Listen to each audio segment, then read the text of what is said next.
আমাদের এমন ভাবে তৈরি করা হয়েছে, ছোটবেলায় আমাদের কি করতে হবে? ব্রাশ করতে হবে, পরিষ্কার পরিষ্কার পরিচ্ছন্ন থাকতে হবে, খাইতে হবে। না খাইলে কি হবে? মা মারবে। ব্রাশ না করলে মা মারবে, পরিষ্কার পরিচ্ছন্ন না থাকলে মা বকা দেবে। তারপরে দুষ্টামি করলে বাবা বকা দেবে। এই জন্য আমরা কি করছি? এইগুলো সব করছি। কারণ কি? একটা অ্যাকাউন্টেবিলিটির একটা জায়গা ছিল, তাই না? জবাবদিহিতার জায়গা ছিল।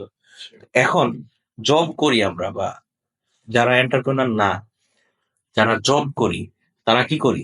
দেখেন, কার জন্য জব করি? ফ্যামিলির জন্য, তাই না?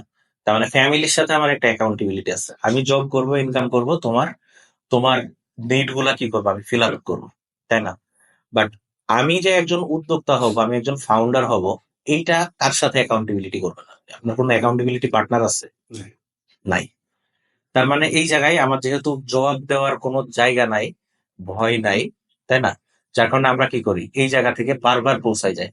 আর এই জায়গাতে আমাদের আমাদের মানে ব্রেন আমাদের বাধা দেয় যে, ঠিক আছে, এটা না করলেও তো তুমি শান্তিতে আছো, সবকিছু ওকে হচ্ছে, তাই না?